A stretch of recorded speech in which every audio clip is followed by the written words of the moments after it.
Hello, everyone, and welcome to the Onyx Path Twitch channel.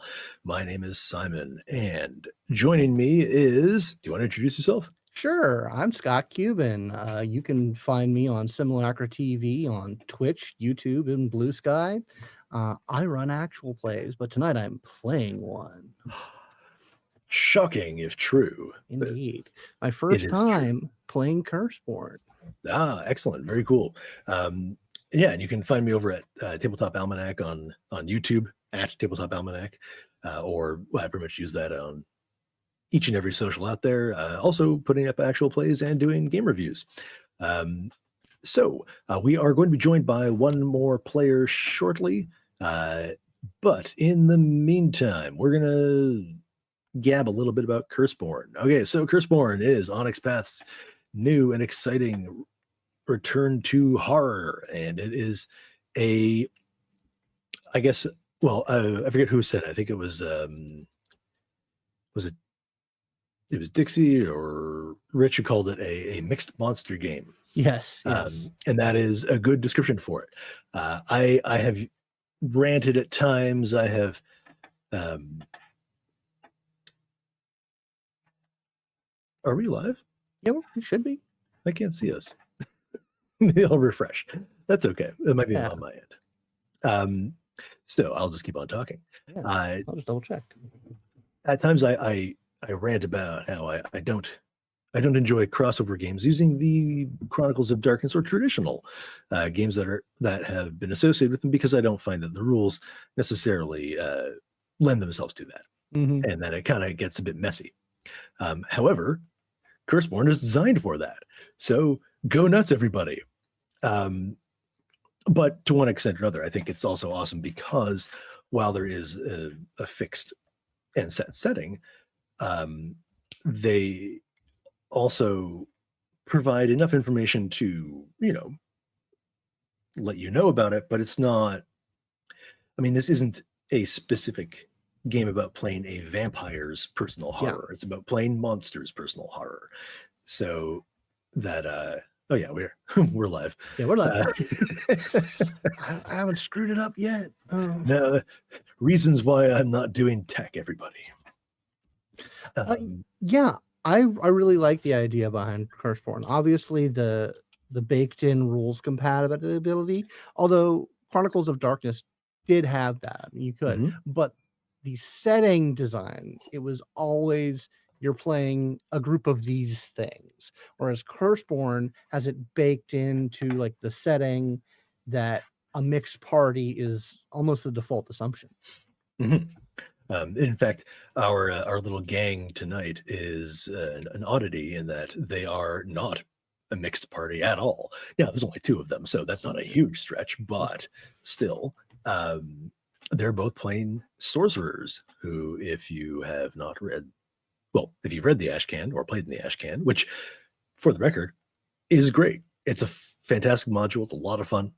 And it's a great introduction to Curseborne and its various scary bits. But sorcerers are the only group not mentioned, not mentioned, but not detailed in there. There's no pre-gen character, no nothing. And I don't know how deep we're allowed to get into some of the chatter about it, but they're gonna figure out how sorcerers work when you and Ray start working your mojo. But well, sort of the central the magic rules are out as part of the Kickstarter, so I think we're good. I've been following it, but I haven't 100% caught up on everything. I've been occupied. So the central theme to sorcerers is sacrifice. And it's giving something up for your magic and your ability, and that I think is really cool. It's very compelling. It's I guess I'm just going to say it right now. There's no not talking about the lineage and pedigree of some of the authors and designers, and the genre of urban supernatural horror, modern supernatural horror. And there's no way to not compare at times, but it's all just in done nicely. but it's a nice distinction from previous arcane wielder games. Though that is an element of it, and it's a theme and so on that can pop up. It's not always such a core part of what they're doing, depending who you are.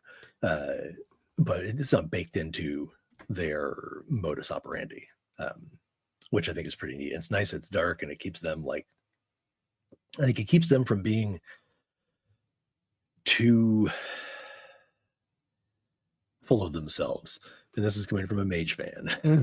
Yeah, there's a bit less hubris when you have to make a blood sacrifice, or give up all your money or something like that in order to fuel your power. I think the biggest media touchstones that hits me for sorcerers is Buffy the Vampire Slayer movie. Okay. Because the mages in that always were kind of riding a line of addiction and going too far and getting consumed by the power. Right. Yeah. No, that's good. I think I always want to equate something back to Hellblazer, but I think I would much more this Curseborne sorcerers than any others. If you pick the thing I'm going to sacrifice is friends, then you got John Constantine right there. Oh yeah, absolutely. It looks like our third has joined us, so I will get him added to the mix. So we are live, Ray. We're chattering away about Curseborne here and about sorcerers and all that stuff. And so once we get a moment or two to situate, we're going to kick into the game. But yeah, definitely Hellblazer is one of them, which I think is great because I haven't really found one that I felt fully did that. Like the sheer high cost of some of this, are you sure you really want to do this? Doesn't tend to come up that often in games. And I don't know if that's a player conceit in the sense that people don't want to play the characters that do that, or what, but I want to. Oh yeah. And I want to run games where people have to do that. It's great. It's fun. It's chilling, and so much good media and literature comes out of that. Yeah, it's fun being creative about what are you going to sacrifice. And each strategy has completely different things, right? Like the network's the one that makes connections and then sacrifices those same connections. Yeah, that one's great. Okay, I guess that would be John Constantine there, sort of. It's make the friends and then get rid of them. Yeah, basically. That would be John Constantine. Yeah, everyone's your tool, even if you don't want to admit that that's what you're doing. Okay, so are the both of you ready to begin? I'm ready. Yeah, sure. Okay, cool. So we already talked about sort of lines and veils, did some safety tools and stuff behind the scenes for everybody. Yeah. And so I know that what I'm going to say isn't going to I don't think is going to cross a line for the two of you. But could you plug your ears while I say it for the audience so that it's a surprise? Oh, okay. So content warning, this game will Ray, plug your ears. Or something. Take out your headphones, whatever you need to do. This scenario will involve exposure to the elements, very, very bad weather. It will also involve potential catastrophic accidents happening to anybody. It will involve possible gore and will definitely likely involve violence and maybe even eating people. Not the PCs, but other people may be eating people. And then maybe people eating people and maybe monsters eating people. But people will likely be eaten. So if that's something that you're not cool with, I'm telling you now, there may be people being eaten in this episode. Okay, so you guys. That went on for a really long time, Simon. I wanted to drive home the one thing. It's actually one of the things that it's not on my list of things that I'm not okay with per se, but and I will watch movies involving it. But it's like that one thing that in real life just completely like thankfully I've never encountered it. Well, I don't know how I'd react, but yeah, I'm a little worried. Now that I've built it up. But I have wanted to use the title "In the Hills, the Eyes" for quite some time. So if you're picking up on what it's putting out, then you might get an idea of where things are going. Just a sketch. Just a sketch. So I'm going to.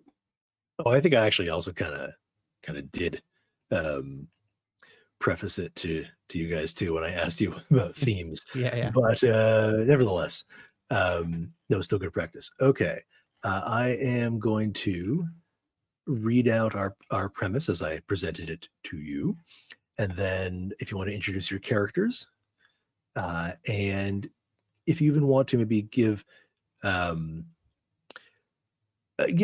little like hint at what they're capable of, so the audience knows what to expect, or they can throw into chat, use this. Like, I can't. I don't have any curse dice left, or I'll get too many, etc., etc. Okay. It was supposed to be a long overdue family reunion, a simple gathering of you and your bondmates at a cottage in Black Donald, Ontario. Only it's your first night, and a wicked storm has come out of nowhere. What's worse is that the last you heard of Ethan was he was passing the nearby trailer park and campground, and that was 3 hours ago. It's only a 20-minute drive, so what happened to that scoundrel of a sorcerer? There's no reception, and the internet is down. Guess you'll have to go check on him the old-fashioned way. His car's probably just stuck in the mud, right? Yeah, you're accursed. It could never be that simple. Okay, so Scott, why don't you start? Sure. Well, my character's name is Chance, and he is part of the Faceless lineage. So he is a sorcerer, but he's also a criminal.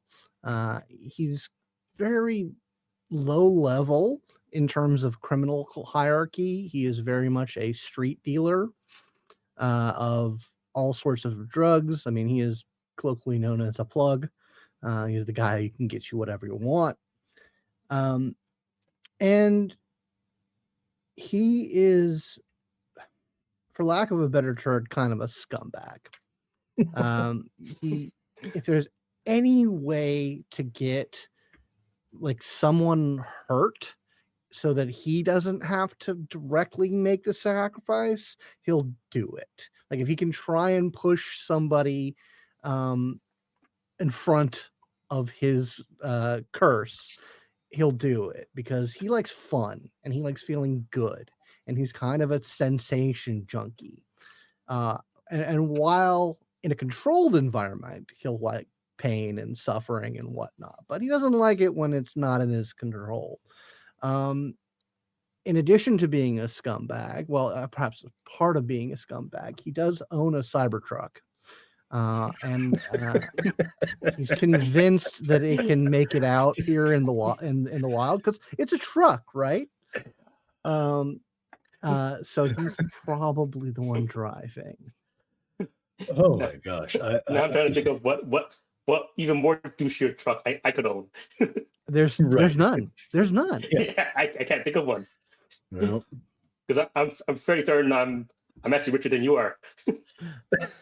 I mean, that means that you have an actual nice truck. Your money will do you no good out here. No, it does no good out here at all. just for setup. But he's about 6'2". He's pretty tall. He's kind of lanky. Kind of has the heroin chic physique. Sandy, kind of. It would be well kept if it just didn't have that terrible dirt brownish blonde shade to it of hair. But he does have striking blue eyes. Ooh. All right. And as far as what he can do, he has 3 spells at his command. He has the faceless special spell as smoke, which allows him to kind of go immaterial for a moment in lieu of taking an attack. He has overload, which is kind of a psychic attack that will stun the person that he's trying to hit. And the most interesting one, in my opinion, is alter fate, which can change a person's like driving goals. Like if someone has a goal of beat up Chance, like I can change it to help Chance out. Nice. All right, that's awesome. Okay, so Ray, do you want to tell us a bit about your character? Sure. I am playing. Also playing a sorcerer who's going by the name of Victor. He is of the Premier family, which are kind of like the legacy family of sorcerers. They're very big on family, very big on obligation, very big on responsibility, and they're the preppies of the sorcerer world. Mm-hmm.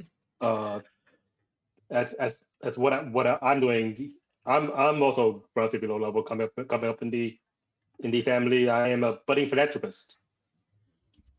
So nice. Relatively young, well-dressed man, used to privilege, just and trying to get away from the family dumb, really is kind of one of his main things he wants to do. All right, cool. In terms of what I can do, I also have 3 spells. The first one is called instant gratification. I can just make an object appear on my person, somewhere nearby. I can summon an imp, which are just things. It depends on what kind of elemental imp you summon. They'll be focused on different things. Mm-hmm. So it's a relatively flexible spell. And then the last one is social saboteur, which cuts off people's bonds with each other. So basically, it completely socially isolates somebody. Right. Oh man, we got a 1-2 combo of messing somebody up mentally. Yeah, no kidding. All right, well, let's. I think it's something both our families are really good at doing. Mm-hmm. Yep. Okay, so then let's get into it. Okay, so Black Donald is in the province of Ontario in Canada. It's in a hillier area, and there's a lake. The trailer park that I mentioned is it's not like what you might expect out of a Canadian trailer park in terms of a semi-popular TV show that made it around in different places. But this one is very much a vacationer's spot. So it's people rent out the trailers and then they go on the lake. They fish, they hike, they do whatever. The roads in this sort of area are twisty. They're covered in it's forest and hill and mountain and all that sort of thing around here. And you're on a very particular cabin that sort of looks right out over the lake, which of course is dotted with droplets of water. The road looks exceedingly muddy, especially going downhill. And rain is just like whipping against the windows. But yeah, it's been 3 hours, and he should have been here 2 hours and 40 minutes ago. What do you do? Is there anyone else here at this reunion, or is it just Victor and me? Just you two. If we had more players, they'd be here too. Oh, okay, gotcha. I'll like check my phone for like the 30th time to see that if he's texted or something. Well, if you managed to get reception to text, it did not get through to you on account of you not having any reception either. Yeah, but it's got to work this time, right? Like it's a hair less cloudy than it was 5 minutes ago. But anyway, I'll look to Victor and I'll say, well, I don't think he's coming, man, or he's stuck somewhere. Well, I guess what do we do? I don't want to trek through the woods. I mean, we can go back along the way he was supposed to be coming and check for his car or something. I mean, my Cybertruck's all charged up. You know, we can hop in. You can play some games on the display, man. But since you go with Cybertruck, I think I'll go with the classic option. I'll have a Range Rover.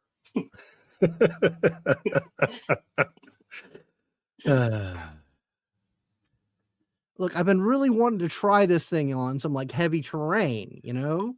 It's great on the highway, but come on, it's a truck. I want to try it out.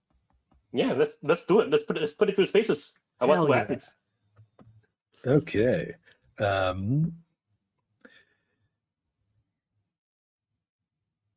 want to look at one thing here. Okay, so a couple things you guys should remember. One, you start with 2 momentum. Okay.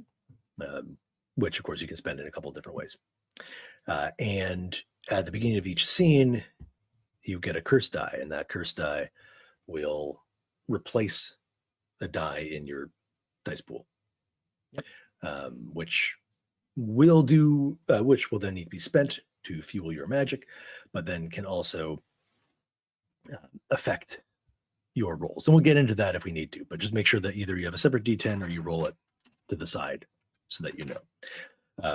And so I'll be diligent about telling you when we change scenes, but if it seems like we have and I forgot, just mention it and I'll give you another curse die. Okay. Cybertruck, right? What was I going to check? Where did I have it? Where? What? There. Okay.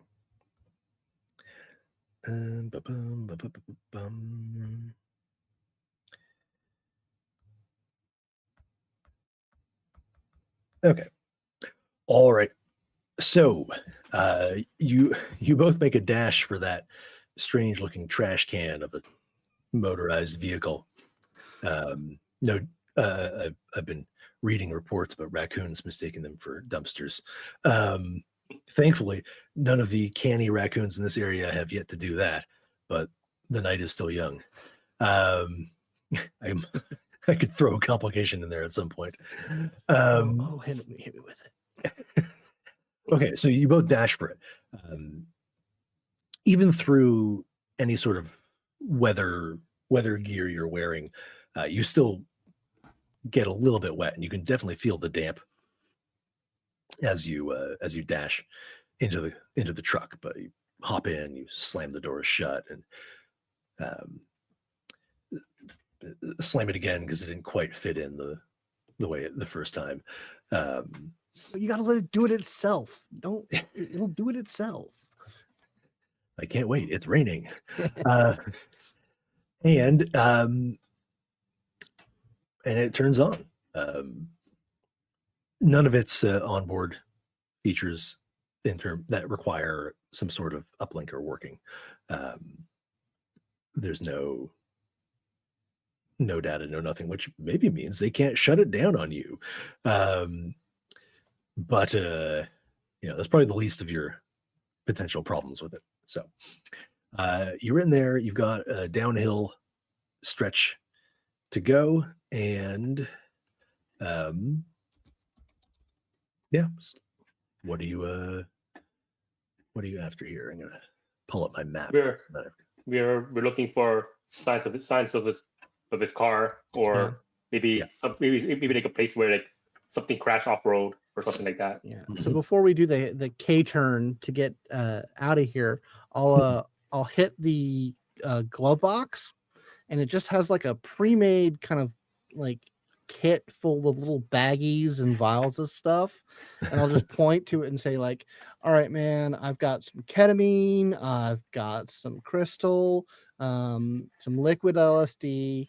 Gotta be careful with that. It's pretty high concentration. Anything you want, as far as a road candy. Maybe a little bit later. And I'll just put a little pinky into the ketamine baggie and gotta make it interesting. And I'll do that K turn and we'll head down the road. Okay, so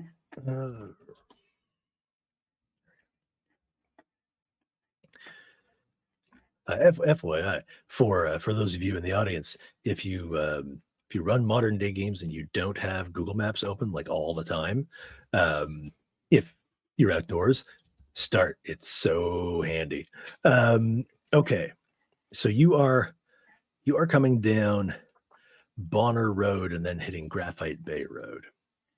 To the left, you can see Black Donald Lake, and it's a pretty big lake, and it's just absolutely whipping about.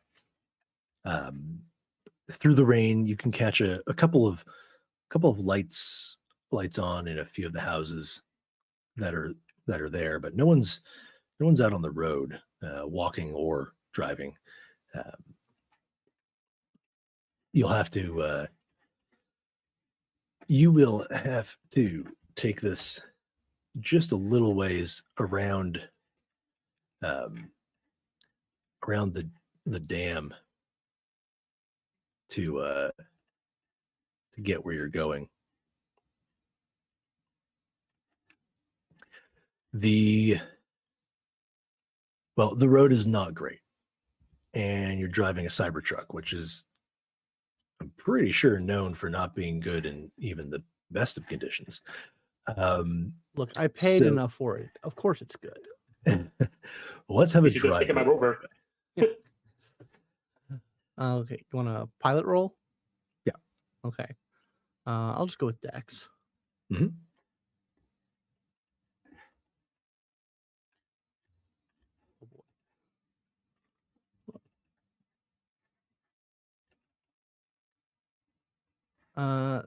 That is it's 8 and up, right? Yes. Okay, so I got a 9 on one of my normal dice and a 9 on a curse dice. Okay. So you got 2 successes. I didn't give you a difficulty. I'm sorry. We'll say it's 2, so you can buy it off. And I'm not going to add in any complications on this one because it wouldn't be fair. The one thing I kind of have to remember about the story path is front loading everything. There's no, yeah, that's fine. You got enough. Okay, so you're able to keep the truck on the road, and you're able to keep the truck driving. It seems to be going pretty well, all things considered. You're taking it slowly. To be fair, you've got quite a ways to go. Alternatively, if you so dare, you can try to take a boat from one of the docks on the other side of the inlet there, which will go straight across to the trailer park. Oh, so there's no like road to the trailer park? There is, but it sort of stretches around. You do know of a path through the forest. It's a hiking one, but your Cybertruck might be able to handle it. Of course it is. It's the pinnacle of engineering and cyber. It's got cyber in the title, so of course it'll handle it correct. Great. All right, well, that will cut a fair bit of time off your drive. Yeah, let's head down a hiking trail. Okay. All right. Where are we? Here we are. Make a what's the good roll for that?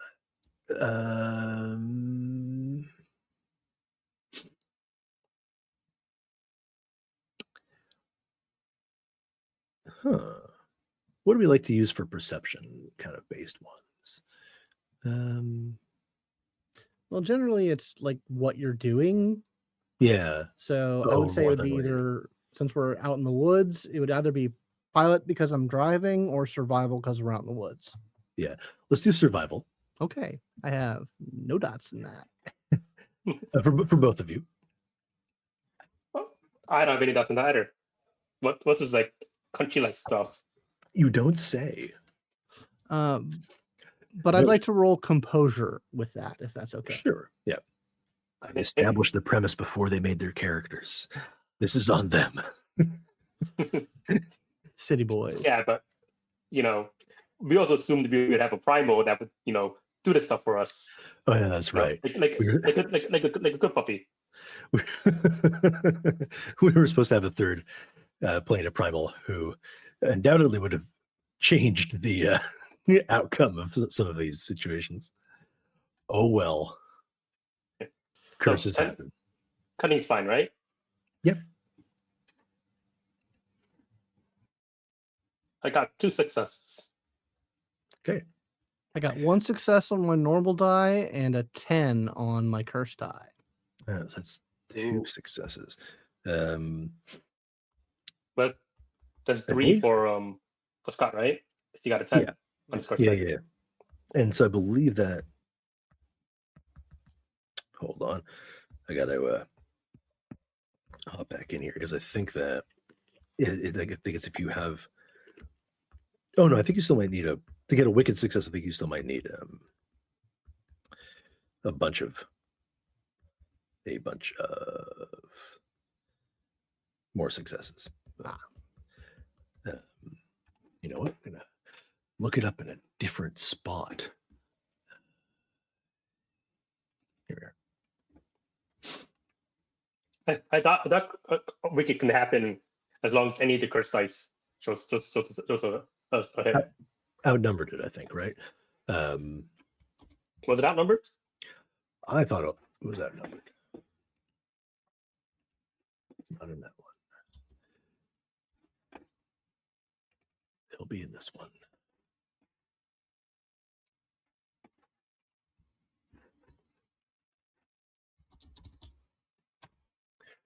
Okay. A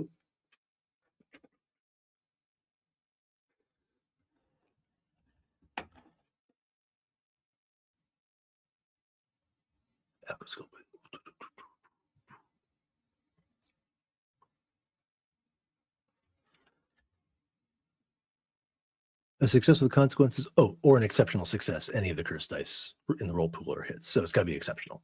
Okay, cool. I thought that was it. We had one in the ash can where Ray rolled an exceptional one on persuading a bouncer. And they could roll like 8 or 9 successes, something crazy like that. Like 8 dice. Yeah. Okay. So as you two are driving down past the hydro dam,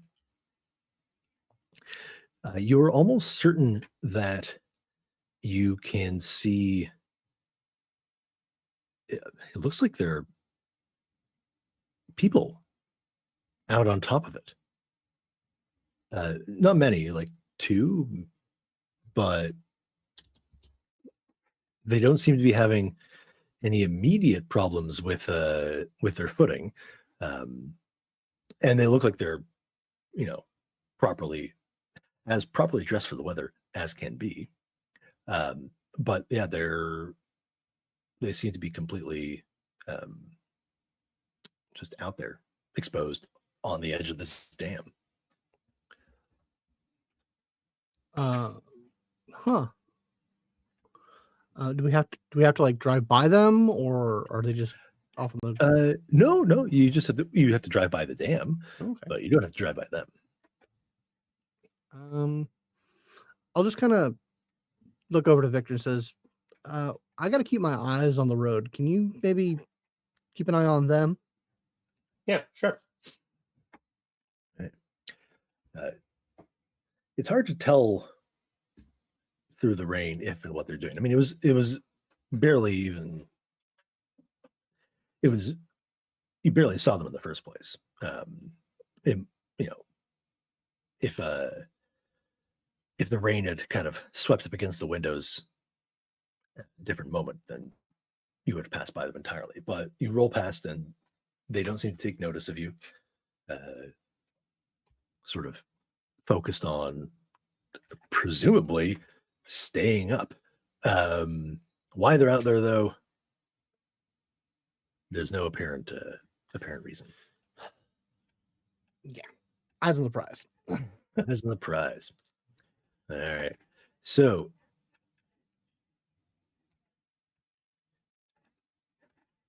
could you make another pilot roll, please? And this one is difficulty 2 with, I just want to find the right complication.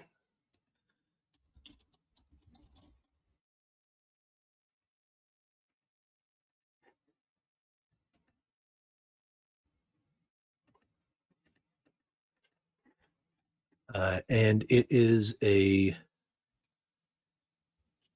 going to call it a moderate complication. So it's a 2-point complication. The basically below the dam, south of the dam, there's a little lake-ish, I guess you'd call it, and it has started to flood the road just at its southernmost point where Graphite Bay meets Lucky Lane. Or no, Luckill Lane. Luckill Lane. So it'll be a bit tougher to get your way through here. I got a total of 4 successes on my normal dice and another 10 on the curse dice. All right. Okay. Well, you can buy off both. This Cybertruck is doing a fantastic job of getting there. I just have the shit-eating grin on my face, like, fuck yeah. And this is when, I was gonna say, I said that like something terrible is about to happen, but no. This is when the narrative pops up ahead, and you find yourself at the section of Hydro Dam Road where you can turn off into that path. You've got to go through, a fair bit of mud. This does go onto someone else's land, but there's a road sort of around it. And as you pass by it, you're in a sort of large dirt lot with a bunch of old cars and trucks. I'm pretty sure there's a school bus that are either up on blocks or just sort of kind of falling apart, or bits have been taken. A vehicle graveyard, as it were. And there it is in front of you, the path through the forest. The Cybertruck looks like it will just barely fit. It is not it's not going to be an easy squeeze, and you might get scratches from the trees. Well, he does actually like pause, thinking about those scratches. I mean, like, yeah, but I hate the fucking woods, man. Like, if there's a layer of luxury and class between me and the woods, yeah, that's worth some scratches. I can get those buffed out. I think it'll fit. I think it'll be fine. Yeah. Sure, yeah, it'll fit. Okay.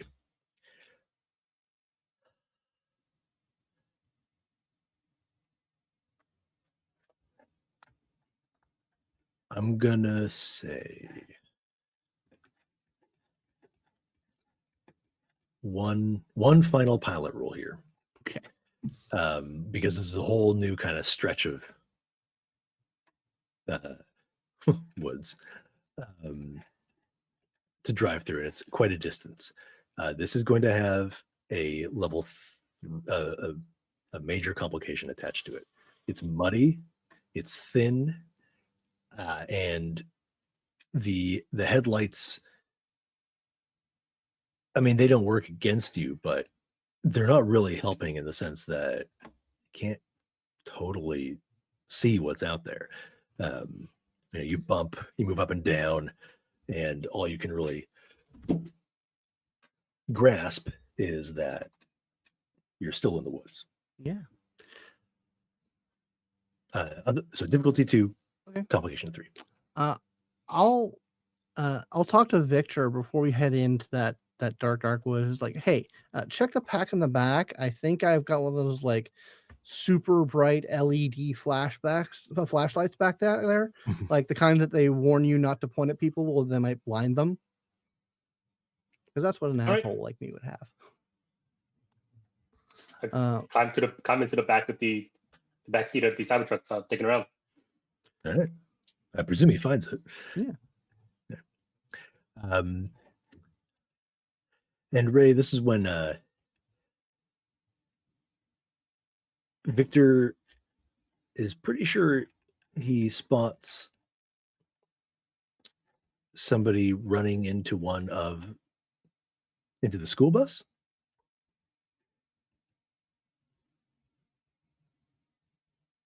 What's going on in the school bus? Field trip. I only got 2 successes on the pilot roll. Okay.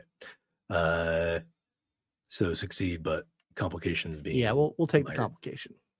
Okay. All right. Let me. I guess I should have specified the complication. I'm not as story path experienced, so I do have to remember to do some of these things ahead of time. You know what? Let's still call it a moderate one.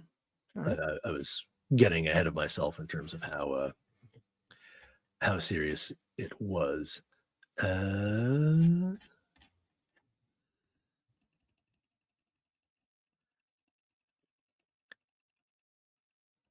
say it's very handy to have to be able to search through stuff these days without rummaging through the books, and it helps speed up play when people are watching you. No pressure, no pressure. None at all. No pressure. Okay.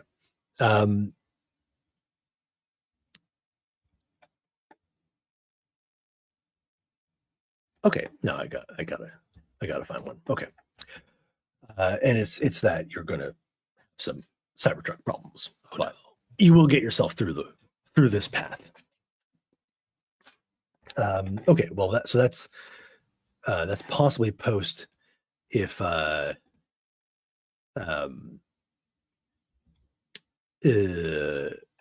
doesn't want to, force anything. No, I'm good. No. Okay. So it's a rough ride, and you're pretty sure Chase is certain it's going to make it through. Victor's not certain that is going to make it through a few of those times, but he does. And the truck it's almost like it collapses out onto the road. But once it reaches a proper road here, it just kind of says, all right, that's it. I've had enough. And it doesn't go. Mm-hmm. Like on the proper road, it doesn't go. Yeah. We made it all the way to the shitty ass dark roads, and you crap on me now? Piece of shit. Hey, at least it means the off-roading feature works pretty well. It's the only feature that works well. Shit. Well, I'll poke the onboard diagnostic to get it to tell me what's wrong.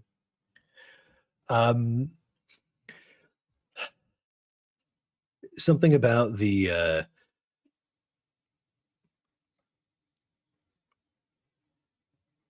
I don't know how to phrase it, being slightly unfamiliar with cyber vehicles, but something's up with the drive shaft and it's not turning the wheels. It says computer error. Well, there's only one thing to do about a computer error. You're gonna turn it off and then turn it back on again. Sounds about right. New scene, FYI. Okay. It sputters enough that the engine kind of turns on, but you're really just getting sort of I know conventional cars, so it's like when you turn the first bit and the lights come on, but the engine doesn't turn over yet. So you're at that stage. Okay, so like the power is working, but oh Jesus, there is absolutely nothing you can do about that out in the middle of the woods. No. All right. Shit.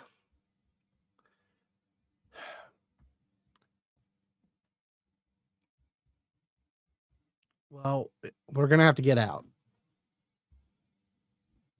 Figures.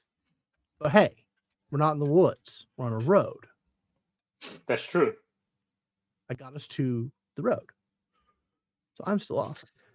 So he'll go in, get his Tesla branded poncho out of the emergency kit, and put that on, and grab that LED flashlight, which probably could bludgeon someone to death if he needed it to, and just like make sure that his pistol is good and ready. Okay. And says, all right, well, I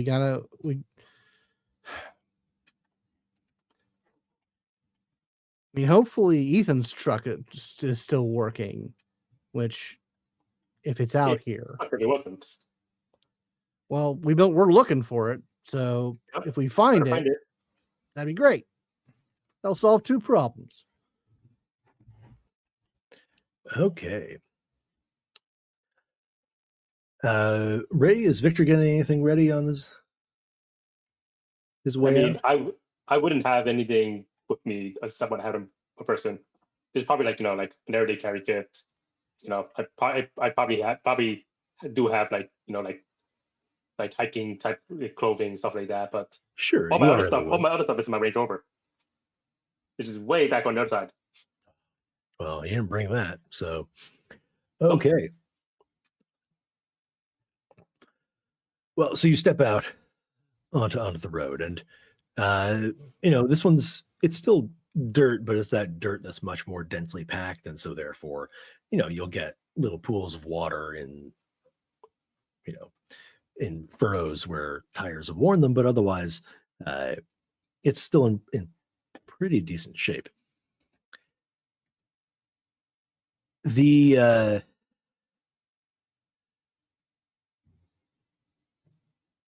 take a couple of steps forward, and then it hits you. Wait a minute.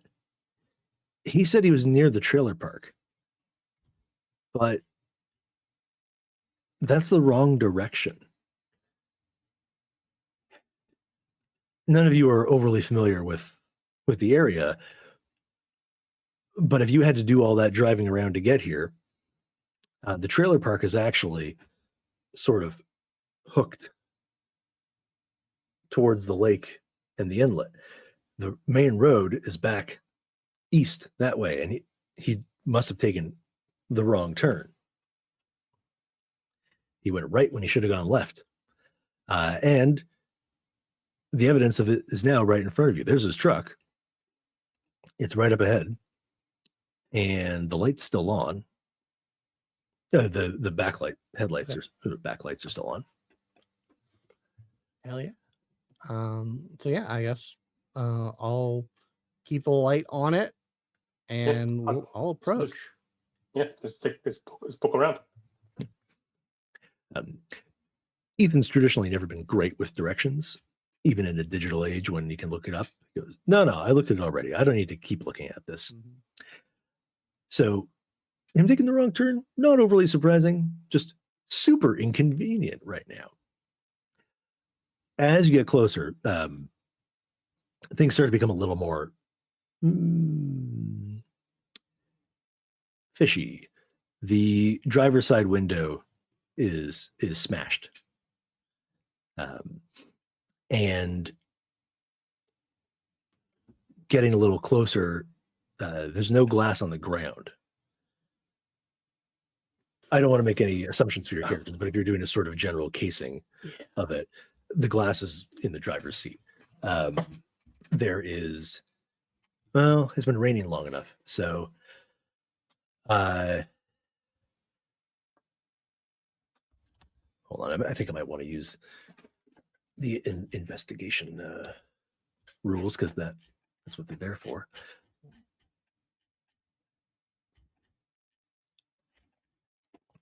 To an extent. Okay. Well,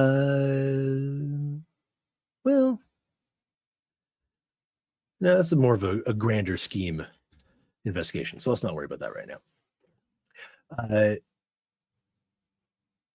You can't see any footprints really, but there are the ground in front of the driver's side has been a little more disturbed. Not consistent with rain falling. And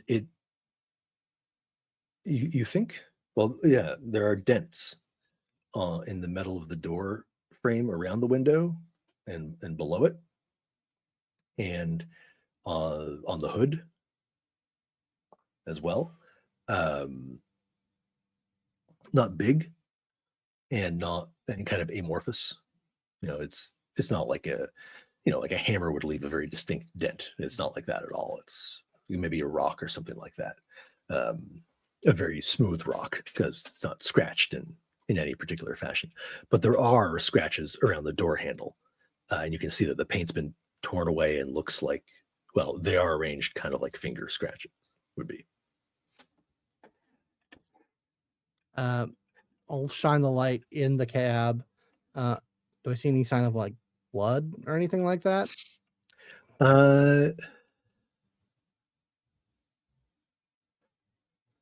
It's hard to tell because the rain, it's like drenched inside.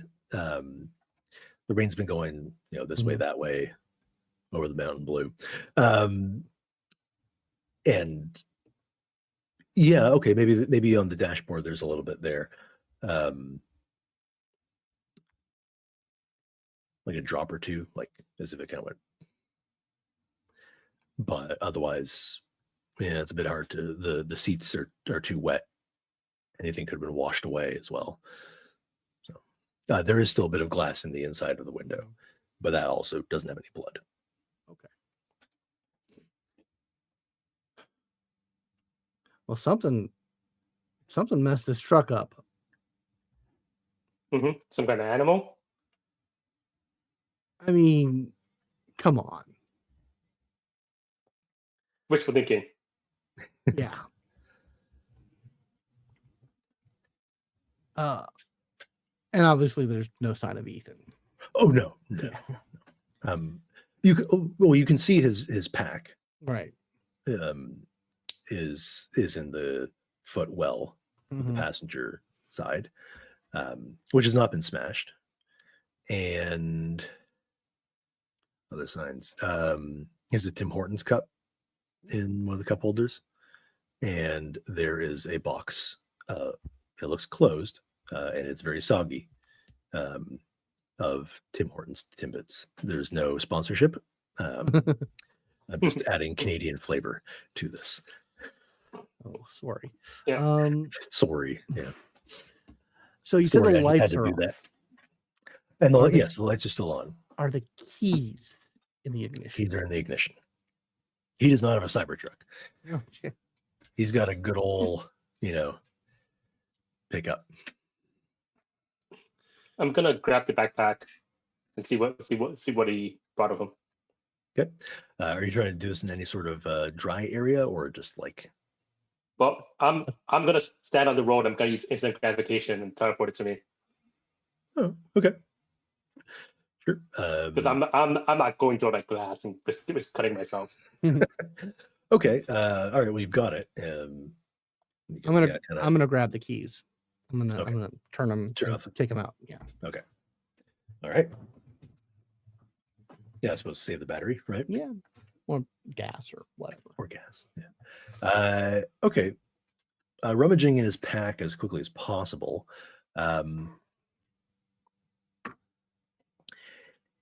He has what looks to be a change of clothes.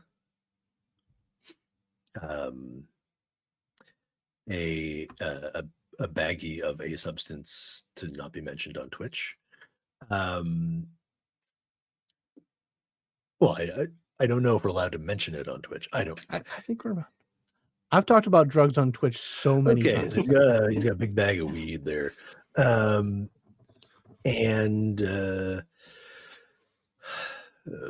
kind of cheap paperback novel. His phone. Yeah, we should probably check his phone, see if he's got any outgoing, incoming, anything that might give us a clue. So it has some power left, not much.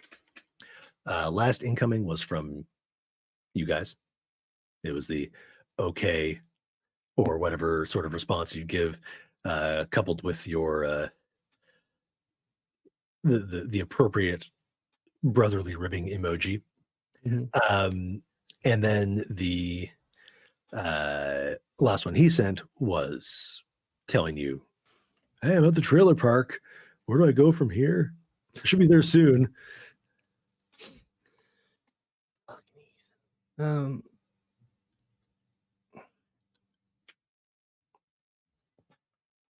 Other, I mean, other ones is, people you don't necessarily know that he's messaged, and so it does seem like he's been trying to make a bit of extra cash. There are a number of survey websites in his email.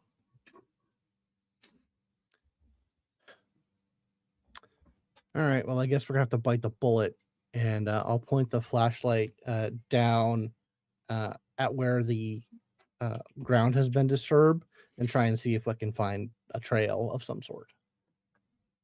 Okay. All right. Well, this definitely be a survival. Yeah. Right. Well.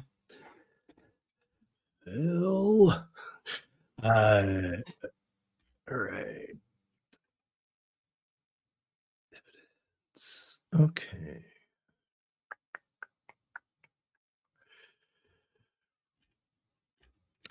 So let's call this a survival roll with what attribute do you think would you'd want to be using here? I'd like to use composure. Just okay. Trying to keep it cool here. Yeah. And Ray? Probably also composure. Okay. Armor or cunning. Doesn't matter. Whichever you like. Any complications or such on this roll? That's good question. I'm just going to give it a difficulty of 3 because of the rain. Okay. But I'm not going to put a complication on it.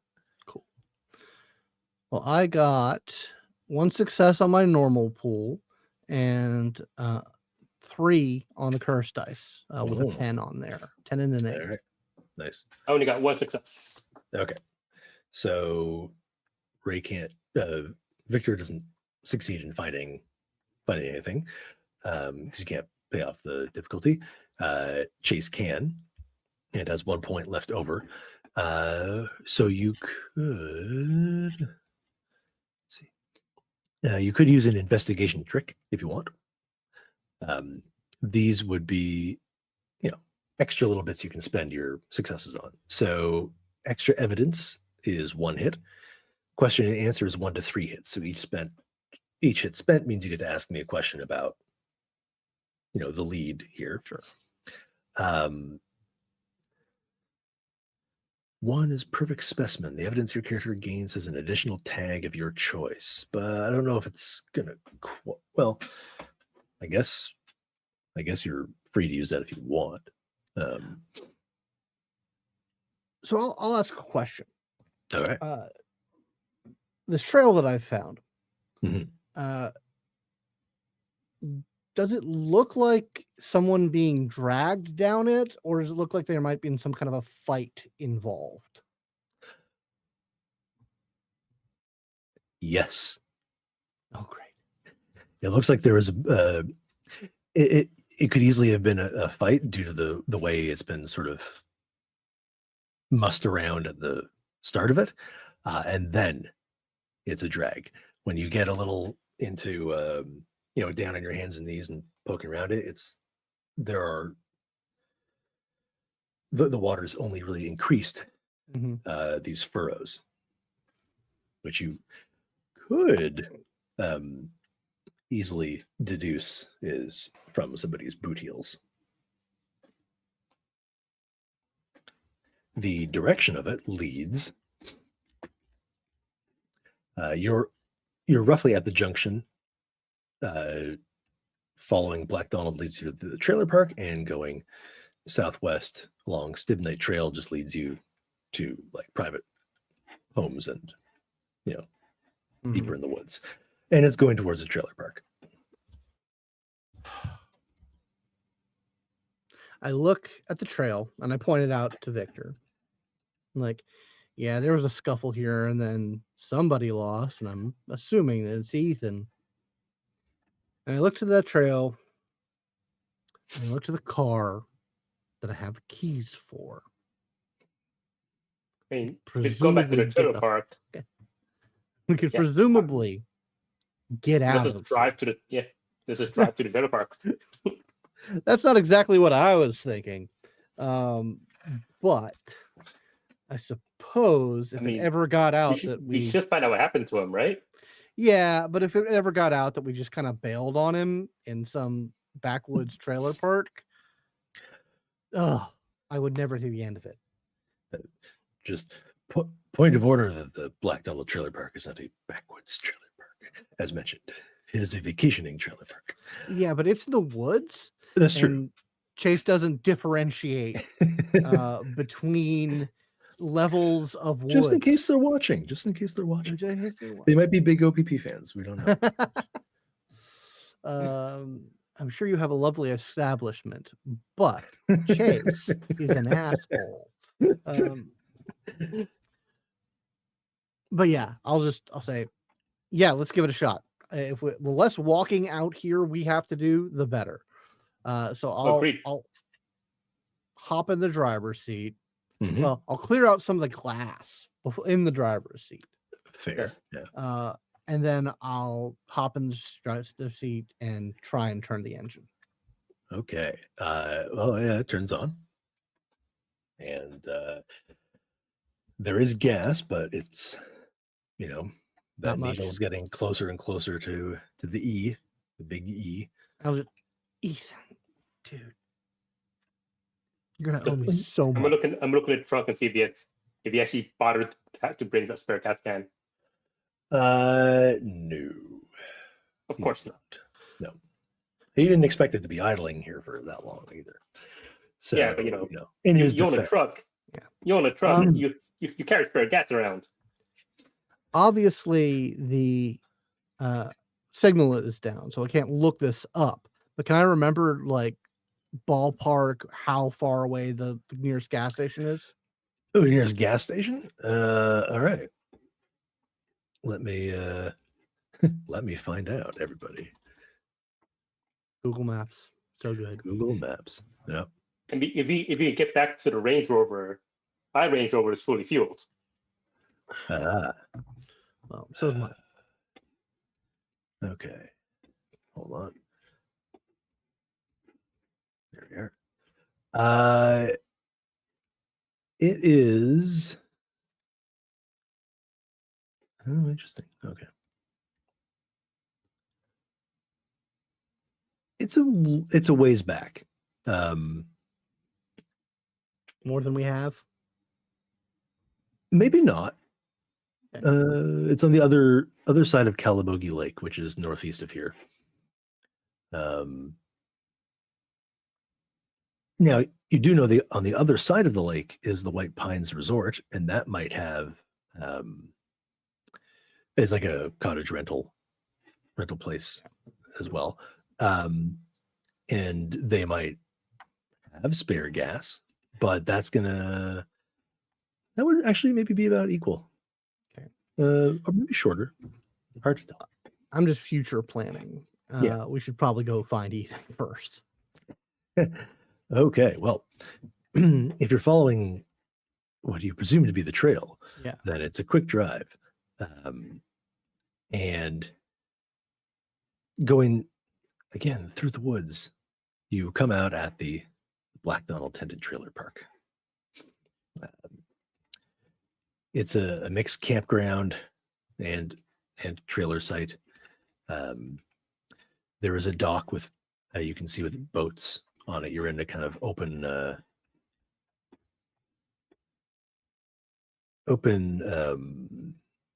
lot right now. There are a few trailers here and a few RVs sort of scattered about. You can see that a number of the boats have lost their moorings and are floating out on the water. A couple of the smaller ones have been overturned, but a few of them are still properly docked. Let's see.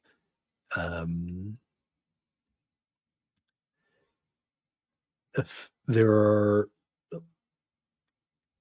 3 RVs. No, well, 5 RVs and then 1 or 2, and then 2 detached trailers in the lot. One of the RVs, a smaller one, it's got some of them have that like upper sleeping area thing that stretches out over the front. That is lying on the ground, having been torn off by the wind. He says, hopefully. From here, can we tell if there are any signs that people were here recently, like using it as a camping ground, or has this feel like a kind of abandoned? No, these, I mean, they all look to be in fine condition. It's not like the vehicle graveyard you passed before. These have been, they look modern, some, Yeah, but like in use recently, like was like, so was it like, Oh, yeah. You mean from the truck? Can you see that? Yeah. You can guess that as you kind of scan around a bit. The rain is letting up a little, so it's a bit easier to see. You could see folding chairs kind of knocked around.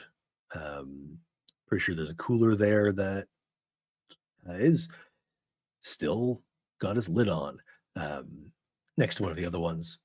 So there are signs of the park being in use. Okay. I'm gonna try and find the trail again, the boot drag trail. Okay. See if it goes to anywhere here in this trailer park. All right.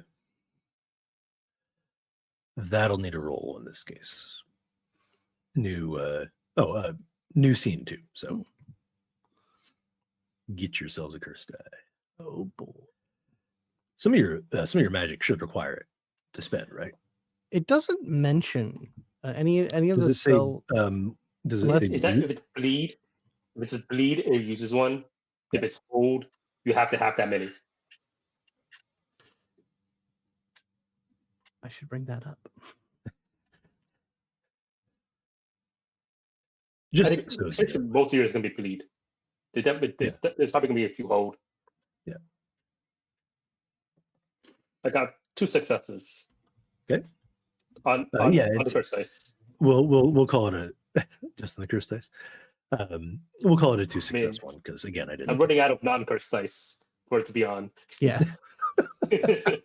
Oh, for some of these things, yeah, of course. I'm not exactly well versed in survival here, and then I have 0 dots in it. Okay, yeah, bleed 1 curse. Well, I'm not using that anyway. Yeah, just a second.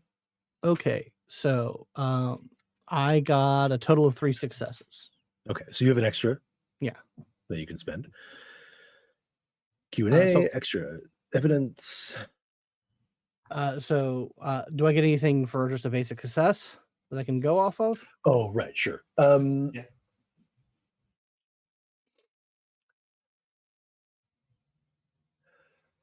It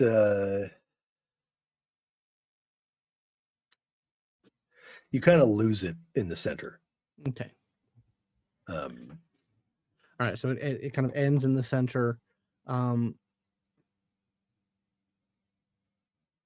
right, then I will ask another question by way of like just doing kind of a perimeter sweep and see if I can get any sign of where it might have headed from the center.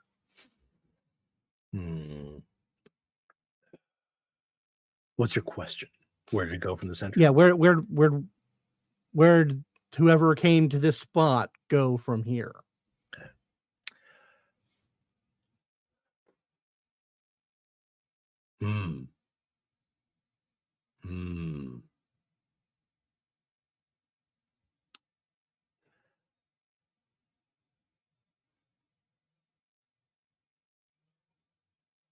I guess toward the cluster of RVs. Okay. That's probably the best way I can put it. All right. Most realistic way I can put it. Point to Victor. Like, it's rough, but I think they went that way. Well, got no better lead. Let's go take a look. Yeah. Okay. Over the sound of the rain hitting the rooftops of all the vehicles and the water and the wind in the trees, you're certain you hear a howl. And whether it's a wolf or a coyote, a fox, do foxes howl? What does a fox say? You're not quite sure. Neither of you are used to this sort of thing. Now, maybe you've heard these sounds before, so you think it could be a wolf, but equally, it maybe sounds a bit too human. Primals. I'm gonna bet it's primals.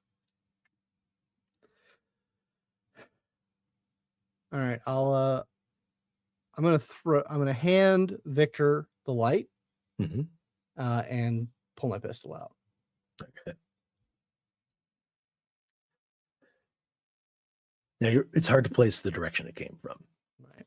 So, all right, let's what do we want to do? Do we just want to start knocking on doors, or do we want to try and, I don't know, break in maybe?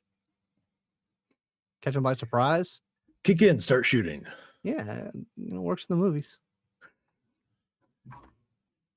What do you think, Victor? I think we start by knocking.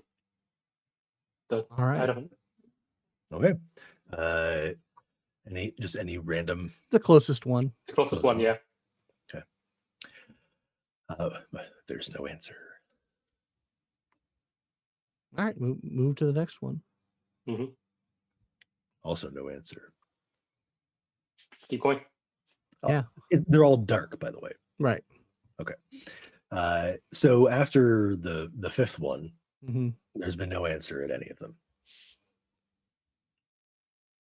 Shit.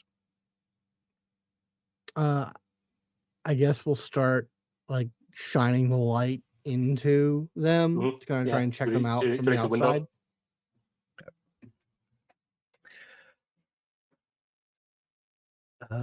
All right. The first one you shine it through, it's a bit of a disaster in there. Cupboards are open. Drawers are, it's like it looks like someone ransacked it. Now, I don't mean to lead you in any particular direction there. It looks like it would have had someone ransacked it. But a little, they must have gone even further, because bits of the seats are torn up. There's fluff sticking out of it. You can see it sort of scattered around as well. And you're pretty sure that looks like blood on the floor. Just a splash of it, but you're no crime scene investigator, so your blood spray analysis skills are middling at best. No, I'm no Dexter Morgan. We should check to see if Ethan's in there. So I'll check the front door locked, see if it's still locked or anything like that. It's actually not locked. See if we can find keys. Oh, that makes it easier. Okay. How are you stepping inside? I'll open it up. I'll do like a quick head in, look both ways, see if anything jumps out or happens. And then I'll just sort of cautiously step in. So nothing jumps out, but you cautiously step in. The door actually stopped at about a 90-degree angle. Okay. Yes. So you're mainly getting the back end of the RV, what you've seen already. So towards the driver's side, it's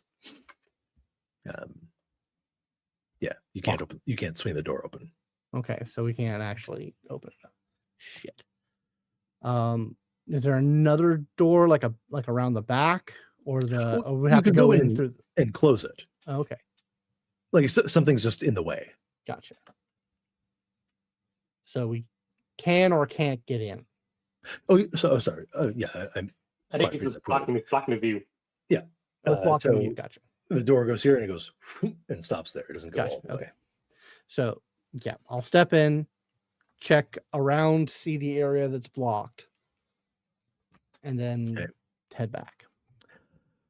Well, there is something blocking it, and it is what remains of the upper torso of. Oh, it's really hard to say how old he is, since most of his face seems to be missing too. But it is a man, slightly bigger, maybe from what remains on him, maybe football build.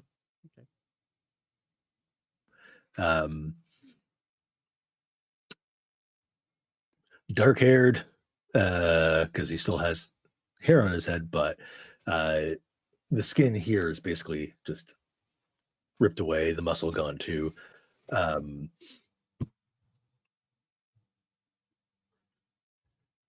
Chunks of flesh torn out. His lower body's gone entirely. You're not quite sure where that is.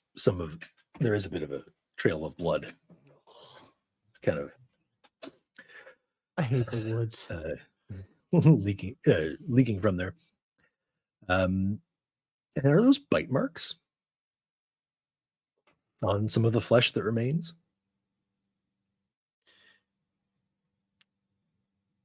Those. Yeah, I'll back out. Presuming this is not Ethan. Like he doesn't have the doesn't body look like Ethan, unless he kind of changed his look a lot. Gotcha. But yeah, I'll just back out. Yeah, there's a guy in there. Not much left of him. You're free to look if you want, but I don't want to.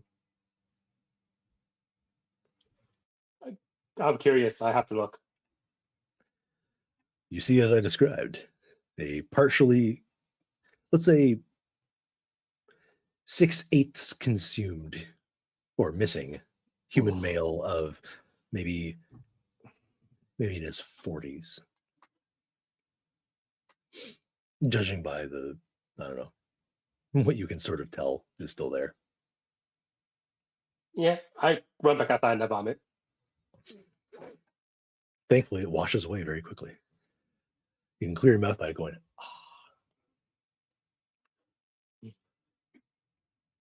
Yeah, I don't think Chance has ever seen something this gruesome. But he's seen dead people before. Like he's been in situations where he's seen dead bodies and seen people die. So he's trying to hold it together as best he can. But yeah, this isn't. He's not a fan.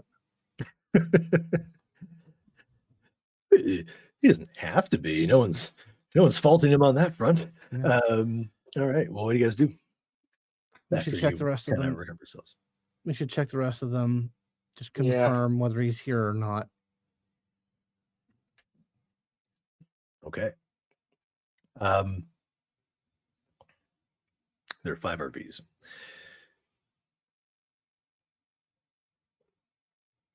One of them, well, okay. The first 2 you go through,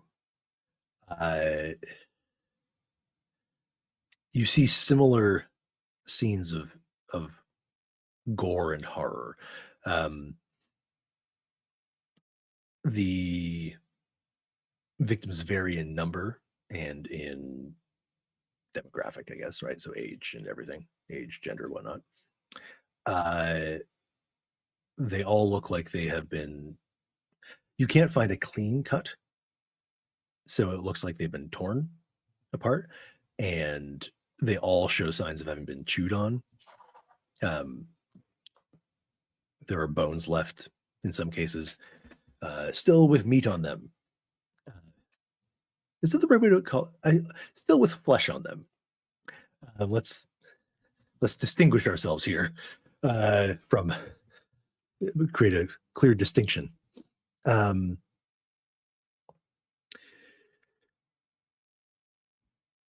In some cases, they're still in bits around, so torn apart, but not fully taken away or anything. In one case, and this is the 4th one, there are 2 people, a man and a woman, who look like they were gnawing on each other when they hit the wrong spot and bled out. They have been less consumed. This all, you're not, like we said, you're not CSIs here.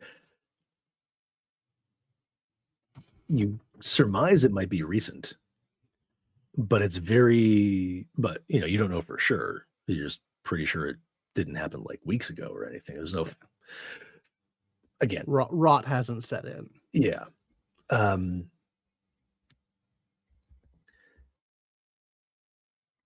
Before the 5th trailer, before the 5th RV, anything you and I'm spending as little time as I can just like checking to see if one of these gnawed corpses is Ethan or not. Okay. So far, no. Yeah. Okay. I'll just be like, remind me to never accept an invite to a cannibal orgy. Isn't that the title of a movie? Cannibal Holocaust, but I'm sure cannibal orgy is a thing. But yeah, just like quick scan, like trying to let as little of it possible imprint on my brain, just to kind of keep the nightmare fuel down, because I'm sure I'm racking it up. Okay. Yeah, it's pretty rough for those not inclined towards that particular lifestyle or dietary choice. The 5th RV is locked.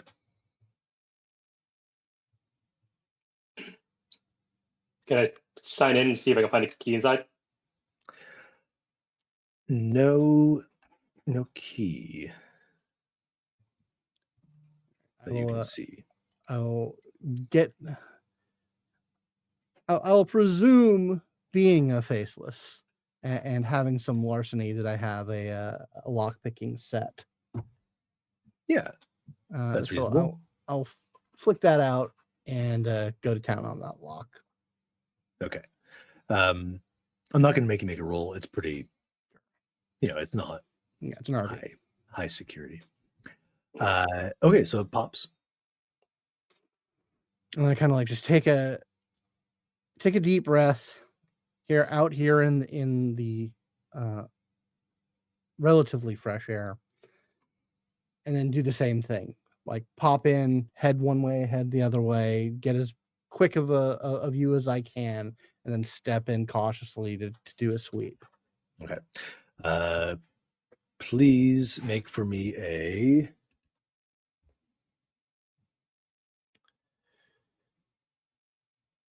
athletics roll.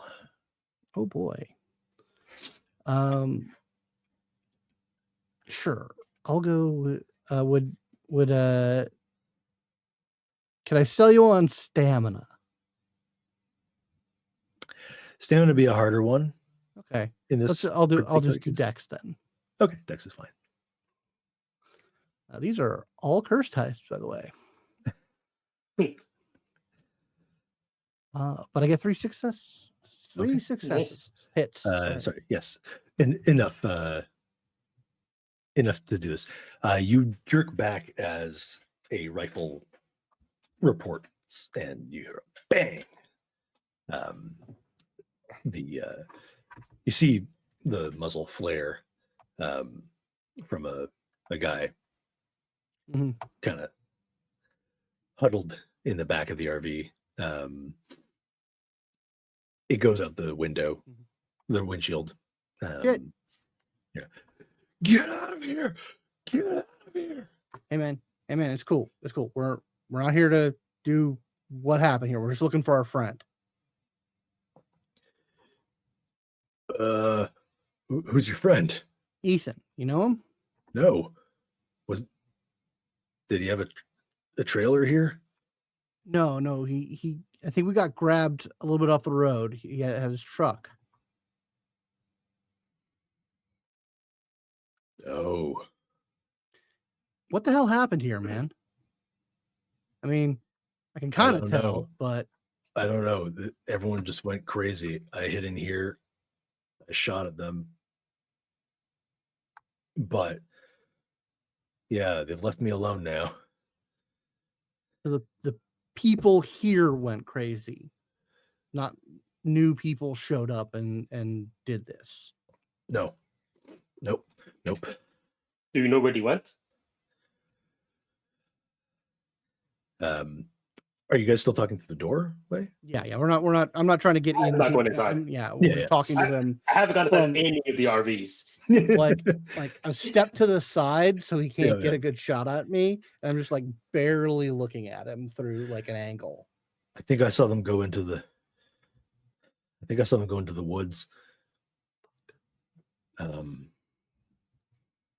But that was a while ago.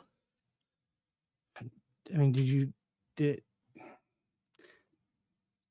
you see them like drag someone you don't know here? They dragged a lot of people. They went out and got people. I guess so, yeah. When they ran out of them here. So we followed a trail we were pretty sure is them dragging our friend here. I'm pretty sure they ate your friend. Just a guess. Yeah, but we kind of have to confirm that before we get out of here. Yeah, you do that. All right, man. You've been super helpful. So if you want to hole up here, and we can drive you the hell out of here once we got our business done.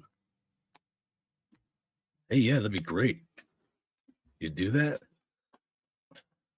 Sure. Yeah. I don't want to get eaten. Yeah, I don't want anybody to get eaten. That's bad for business. Yeah, I didn't do nothing. Sorry, I didn't do anything. Can I like make an empathy roll or something? Yeah, I would say the same thing. Yeah. Yeah, you can. Difficulty is 1.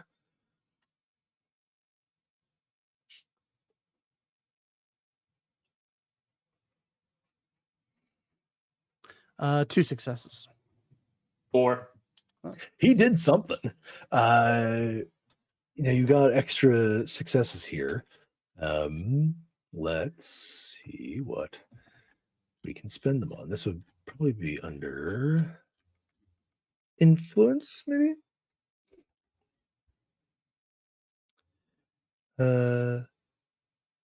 Yeah, I guess you could look at it as influence. We didn't quite roll it empathy is an appropriate role. You just didn't go after like a specific influence arena action. But some of the tricks are deepen bond. For 3 hits, you can forge a new bond to a character or deepen an existing one. Encourage or prevent thought. That's 2 hits. You change your target's mind about something important to them in the moment. You either provide a compelling lie or reveal evidence of a truth they had no knowledge of prior. Shift attitude, which is 2, so you can move it up or down towards you. Or persuade, which is 2. You persuade your target to take an additional action they would not have previously on top of the original influence. Now, this is, empathy in a very perceptive-based way. So some of them might require reframing in that vein. Does any of them sound like ones you want to use? I want to either shift his attitude, deepen my bond, and then try to persuade him to talk. All right, that's 7 hit. That'll cost 7. Persuading him would be a separate action. 2. Which I'm actually much better at. Right. So then it's me sympathizing with him, making him feel more relaxed. Right. So shifting my attitude, deepening bond. Okay. Shift attitude, right? Shift attitude is 2. Okay, so start with that. And in your favor, I assume. In my favor. Okay. Yeah, in my favor, obviously. All right. And Scott, you want to use that 1 point on anything? Oh, it's just 1 point on. Yeah. I just knew that he was up to something. Yeah. I have 1 point left. I think you can use it to buy momentum as well, right? Oh yeah, right. Yeah. Is it 1-1? I'm trying to find it. Yeah, you can spend 1 to get extra hits. No, I mean using hit to buy extra momentum. Oh yeah. Yeah, I think it's 1-1. Bolster. Yeah, you could. No. Hold on, just trying to find momentum. I think it's under like generic tricks, like tricks that anyone can use. Oh yeah, right at the beginning. Yeah. Roll result. General tricks. This is bolster. So you can add 1 to 3, or you can do 1 to 3 for create a complication. I'll add a bump of our multiple to 3. All right. Scott, you want to throw yours in there too? Yeah, sure. All right. It's at 4. Yeah. Nice. Okay, and you're shifting him in a positive way towards you. Yep. And then I'm gonna cozy up to him and go, just no one's judging you here. Just tell us what happened. Are you going inside, or are you verbally cozying up to him? Oh no. Once I feel I cozied up to him, I'll actually step inside. Okay. Yeah. All right. There's a bit of a smell in here that they would have noticed with just like a quick duck in and out. But going back closer towards him, it smells like incense.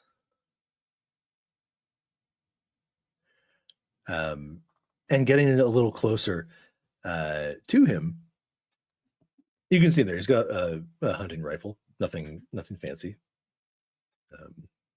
laws and all. But does he have extinguished candles around him? Fucker did some magic. Well, that's gonna be something to investigate afterwards. So first, I want to see if I can get him to talk. Mm-hmm.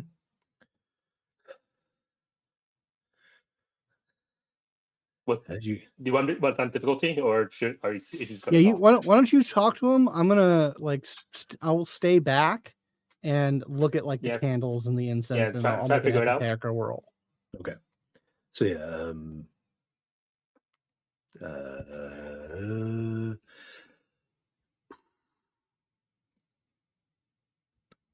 enigmas or esoterica? Yeah, I was thinking maybe culture even. Yeah, esoterica. And Ray, persuasion. Presence is fine, I'm assuming, or composure. Trying to calm them down. Yeah, they're fine. I'm going to give you difficulty 2, Ray, because you shifted his attitude, meaning it would have been harder. And then Scott. Wow, none of the curse dice. All right, cool. 5 successes. Cool. 5, but okay. Wow. Basically my best roll. What is it with you and 5 successes and persuading people? At least this one isn't a wicked success. That one was 6, and then I had enhancements. That was 8 total. Oh yeah, right. With wicked dice as well. That one was really crazy and hilarious, but that's a story for another time. It was. So Scott, I'm going to say a difficulty of 2 as well. I got 3 successes. Okay.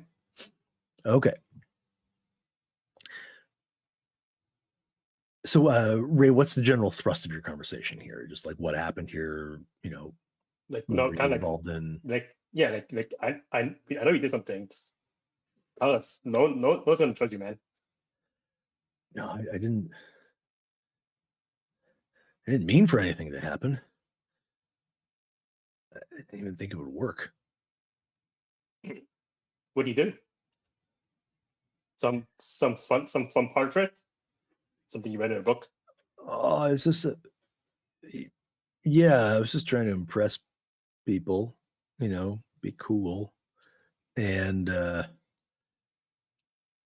don't know. What was it supposed to do? What was it supposed to do?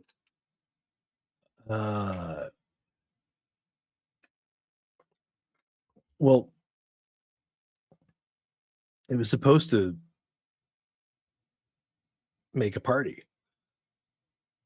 Like get everyone like all loose and happy and having a good time. That's what I thought. Do you remember what explicitly it said when you found this spell on this ritual? What words did they use? So Scott, while you're looking through that stuff, and overhearing this, mm-hmm. Yeah, it kind of crosses, but he shouldn't have used some of the some of the trappings are a bit off for this sort of common magic, not a cursed magic, but I've seen a spell that makes a party. Yeah, I mean, I know people who could do that, and I'm incredibly disappointed with this guy. I'm like, look, man, if you don't have the juice, you should just use MDMA, man. That'll do you better than this shit. Thing. Just buy drugs, man. Drugs. I mean, I've seen some killer party spells, but drugs just work just as well, man. No, and it's cheaper. Man, this is. No one gets impressed when you show up with drugs anymore. Yeah, you gotta have enough of them. You gotta no, you got to step out and like do something different and wild. And I thought this was going to do it. Um, and then like they all started like dancing and swinging and like flailing around and hooting and hollering and then the rain started and then it didn't slow them down and then um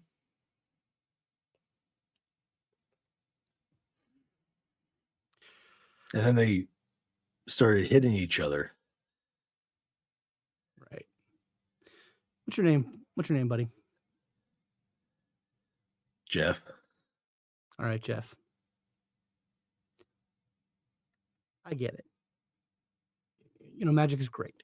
You know, like you're not wrong about, you know, magic being like a big thing that can impress people and really up your status. You're not wrong about that. But when you fuck it up this bad, it's just a sign you shouldn't be doing about it. Well, I didn't know. And here's the thing. Show up. Here's the thing. You got my friend eaten, and that's a problem. No, I think they have your friend Ethan. You said he probably thought he got eaten. Oh, I'm sorry, I misheard you. Yeah, but you got him eaten. Got Ethan eaten. Probably. So eyes up here, buddy. And I'm going to look into his eyes. I'm going to bleed a curse dice, and I'm going to use Alter Fate. I'm going to learn one of his goals and replace it with makeup for what you did. Okay.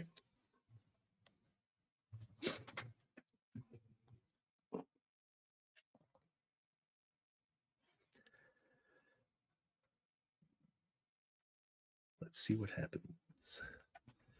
There's a die roll attached to that? Unless he's accursed. No, he's not. Yeah, no, it just happens. Okay, yeah, great. Most of this happens to regular people. Uh-huh. So, Jeff's goal. I don't care what it is. Oh, okay. I just want it to now be. It was right. It was right a hit song. Yeah, no, we don't care about that. Now it's all about making up for this mistake.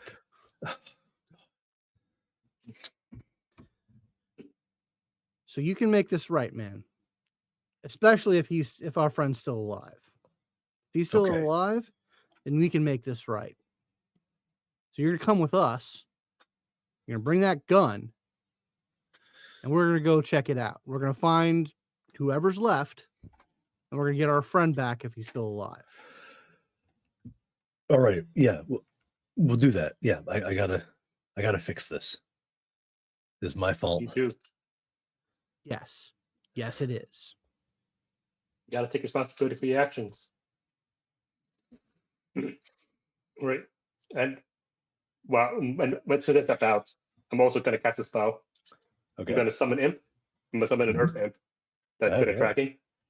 And since all sorts of spells require a sacrifice, I'm going to offer a sacrifice of my memories of what I saw in the trailers. I saw nothing. Yep. You saw nothing. Okay. Cool. Yeah. The ground kind of and out of the mud and the dirt and rock. This kind of short and squat, sort of mole-shaped creature takes form.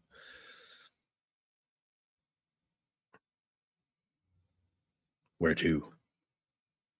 We're trying to find our friend Ethan. Some people got dragged away. Dragged away. All right. There should be blood involved. Blood. Show me his phone. Does he? Oh yeah, okay, I can use that. Does he like walk heavy? Is he like a soft shoe kind of guy? What's he do? What am I looking for here? I'll look for like a group. Group of crazies. Anything easier to find a group. Okay. I can do that. He sniffs the phone. So you coming or what? Yeah. Yeah. Lead the way. So it puts his nose down to the ground and sort of starts patting with its front paws and shuffling along in front of you. And is leading you out of the trailer park and into the woods again.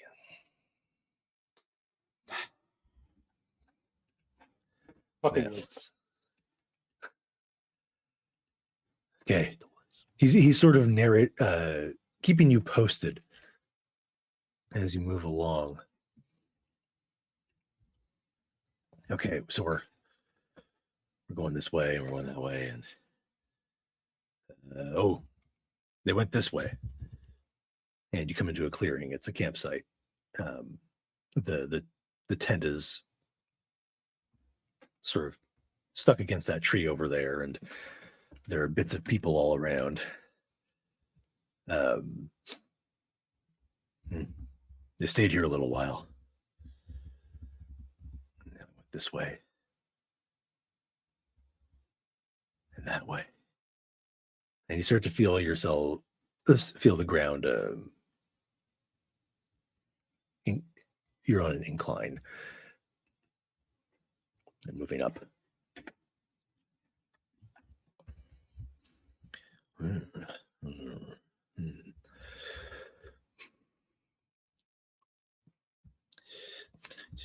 Okay. Okay, over here. And he's moving around the edge of a hill. And then stops. Walks to the edge of the hill. Tap, tap, tap, tap, tap, tap, tap, tap, tap. Scratches his head. They went in here. The hill? Yeah. Hold on.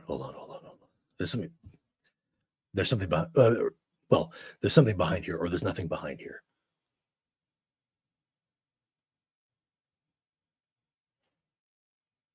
Fucking imps, man.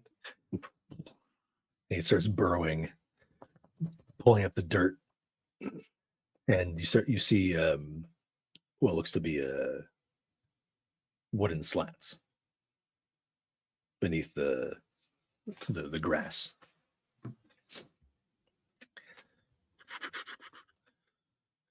And then disappears into the hole, and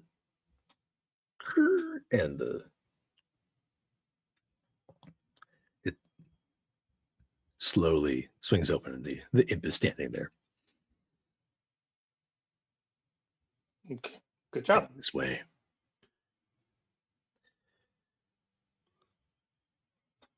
There's a bunch of them.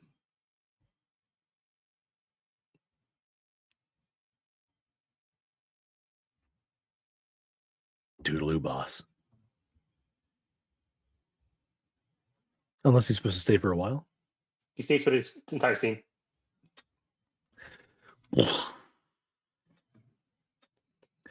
Just like, they're in there. They're in the hill. Yeah. Gotta fix this. You don't have to be stupid about it. Let's No, you're right. I was stupid in the first place. I can't be stupid again. Here's what I suggest.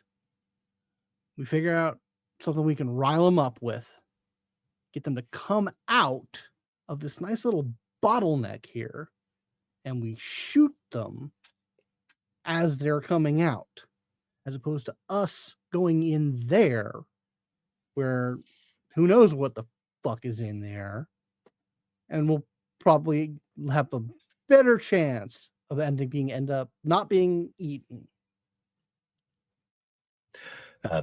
Scott, this I didn't get a chance to get too deep into some of the stuff he did wrong.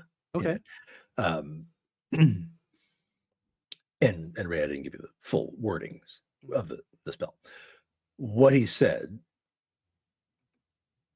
you can easily see how if he read a mistranslation, then he would understand it as bring the spirit of revelry into the place.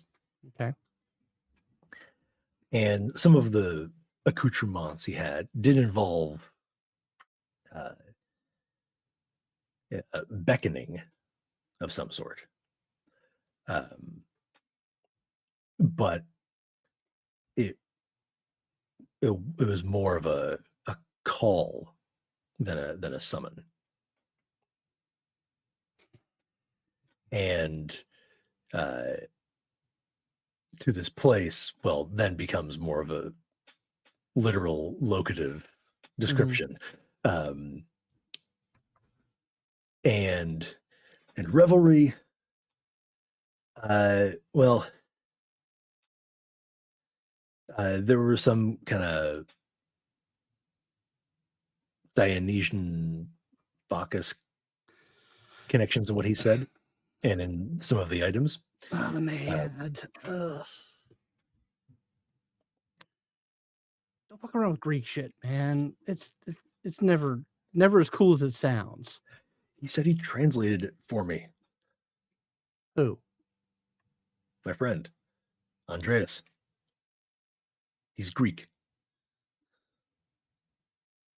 Give me his number. Now?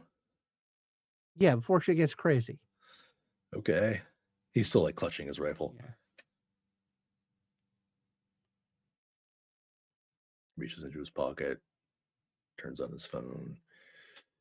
Here. I'll take it. You see, Andreas. Copy it grabs down. the gun again. Like, I'm gonna give him a call. Copy down too. You want his number? Yeah, something he asked before. Okay, how are we gonna get them out? I'm ready. I've got 4 bullets left. God damn it. Okay. Well, I was gonna.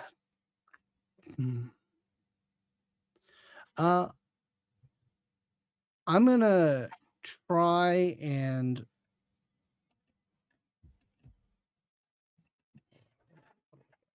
I guess like, would Esoterica cover like languages or like other like historical knowledge as well? Yeah, they could. I mean, Okay. depends on what Culture. area of historical knowledge. Culture too. Yep. So, yeah, culture. I'm gonna try and think of like some sort of like chant or call that is related to the Maiad that might like rile them up and like and get them to come our way. Okay. Analysis. I think that makes sense. I'm gonna call this a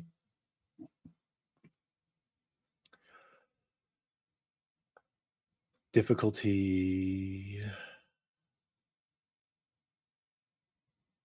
3. Okay.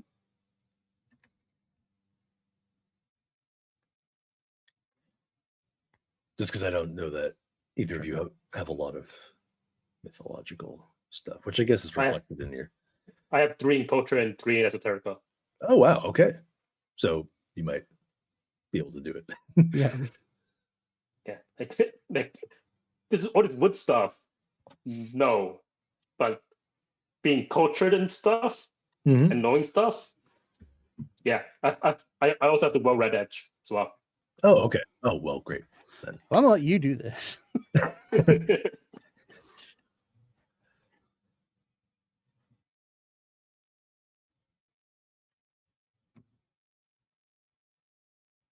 Let's see.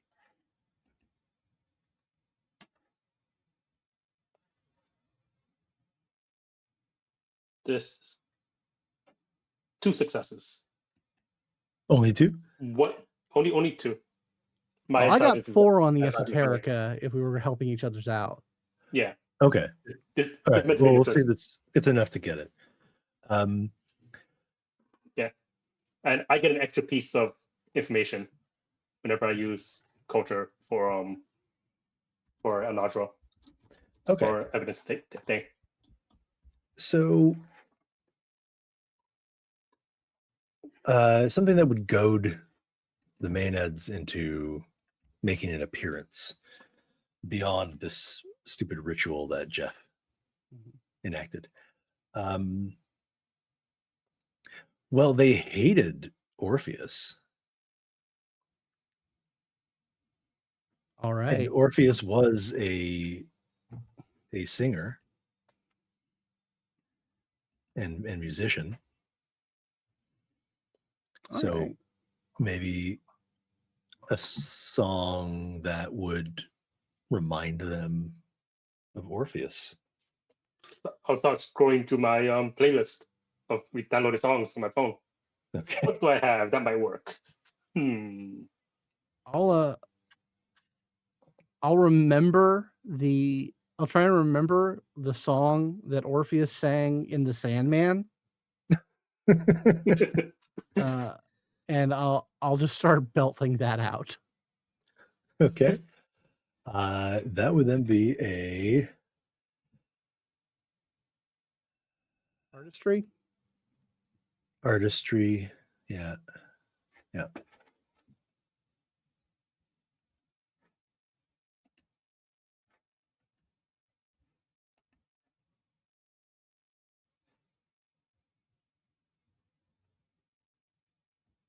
A difficulty 3 again. Cool. I know I'm pumping them pretty high, but it's to draw out a whole group of people. I got 4 successes. Hey, nice. Cool. Okay. So holding the door open, Chance leans in and starts belting out in a beautiful tone this haunting song, which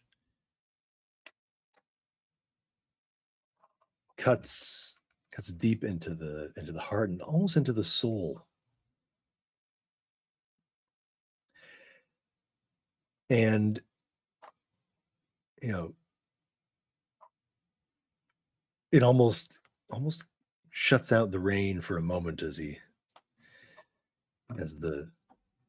his voice echoes down the tunnel. Jeff, a tear comes down from one eye and he goes, "That's it. That's the song. All right."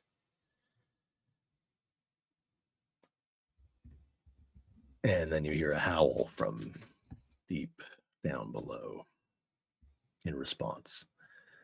And it bounces off the walls of the tunnel and it echoes up and is joined by another. And then a furious chorus rises. No words that you can make out, but you can hear the emotion behind them, and this is raw fury and passionate hatred. And then the sound of scrabbling feet and hands slapping against earth. And it's getting closer. I'll summon another imp to this time to defend me and attack them. Okay. And the two of you stand there with guns aimed at the tunnel. So a bit of a crossfire. The imp starts to manifest, and we'll pause. And we'll end part 1 of In the Hills, The Eyes, a Curseborne actual play. This is going to be real bad. This is going to be real bad. This could be real bad. This is going to be fun to see. So thank you for playing. I hope you enjoyed. Yeah, that was great. Thank you everyone for watching and coming to attend. I hope you enjoyed. And we'll pick this up again shortly. I don't have it on the schedule just yet because of a few things that got shifted around, but we will just check out the keep an eye on the schedule, and you'll see it come up. But yes, thank you for watching. We'll do a bit of an outro now. If you want to just say who you are, if you want to plug anything, all that jazz. Ray, do you want to start? Oh, sure. I'm Ray. I played Victor tonight, and I don't have anything to plug, so that was a lot of fun. Awesome. Hey, and Scott. I'm Scott. You can find me on YouTube, Twitch, and Blue Sky at Simulacra TV for all the actual plays I do. Check out this Sunday the next episode of Trinity Continuum Aeon Asaya, my Aeon actual play that is quickly reaching the end of season 1 and getting real interesting, if I do say so myself. So check that out Sunday, 5 p.m. Excellent. And I am Simon. I work game stuff under the Tabletop Almanac, and you can find me at youtube.com/@tabletopalmanac. You can find me at www.thetabletopalmanac.wordpress.com for a review blog, which I haven't updated in a while because I've been doing video stuff instead, actual plays and blogs. You can also catch me once a month over on Dork Tales running Changeling the Lost 2nd edition. Let me check if there's anything else to plug. I mean, I did it 3 times in the chat window. The Curseborne Kickstarter is still going, getting closer and closer to each stretch goal as it pops up. So if you haven't pledged and you think it sounds cool, let me assure you it is, and it's definitely worth pledging. It's a really, really cool game. They've done a fantastic job putting it together. I like Storypath anyway, so I'm really happy to see a Storypath game in this vein and genre. But what they've done to sort of build up the tension in embedded into the rules, like this is good stuff. This is definitely worth your time. So go over there, pledge even to the minimum, whatever you want, right? That's how it goes. Yep. But get involved in it. It's a great thing. What else? I don't know if I think OPP Game Weekend will still be on at the end of the month over at Start Playing Games. And I think I can also plug both Scott and I are over there, so you can if you like what you see when we run games, you can come and be in them, but for money or free or credit, however it worked for the particular game that's set up. But we do have them over there, so you can come check those out. And Drive-Thru RPG Halloween sales on over on Drive-Thru RPG, Drive-Thru Fiction, and the Roll20 Marketplace. This week, the Trinity Continuum Player's Guide released. And if you're up for a deal and special, Indie Press Revolution has the half-a-ween sale going on. I'm presuming that means it's half off stuff, but check it out for yourself. So until the next time we're up here with part 2, the gripping, I'm going to assume conclusion, but there could be a part 3. You never know how these things go, of In the Hills, The Eyes, for Curseborne from Onyx Path Publishing. Good night, everybody, and sweet dreams. No, it's going to be nightmares after this. Yay! Nightmares. That's exactly what every GM wants to hear. I mean, that's why Victor erases memories. I'm like, sacrifice memories, how you say? Yeah. Nice. Totally nothing can go wrong with sacrificing memories like this. Not at all. Yeah, no, nothing at all. Are we on the outro? We'll be out